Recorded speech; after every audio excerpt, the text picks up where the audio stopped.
Welcome to Not Milk Never Milk. Subscribe if you're lactose intolerant. You're starting now? First, confirm the charger wattage matches your MacBook Air and inspect the cable for damage. This prevents power issues. Once done, clear the MagSafe or USB-C port of dust with compressed air so the connection sits flush. Plug the power brick into a grounded outlet, avoid adapters for best stability, and then connect the cable to the MacBook.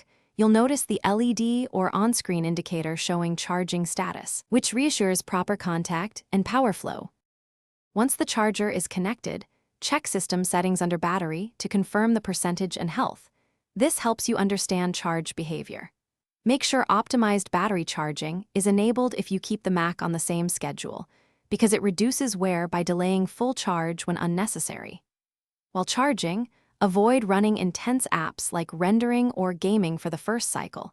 This keeps temperatures lower and lets the battery accept charge efficiently, which improves longevity and prevents to finish. Unplug by gripping the connector, not the cable, and coil the cord loosely to avoid kinks.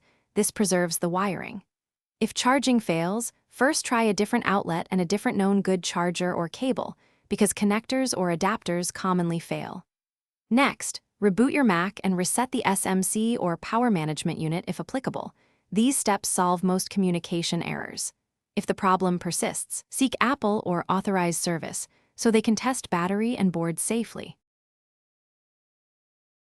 Thanks for watching. If this was helpful, leave a like and consider subscribing. See you next time.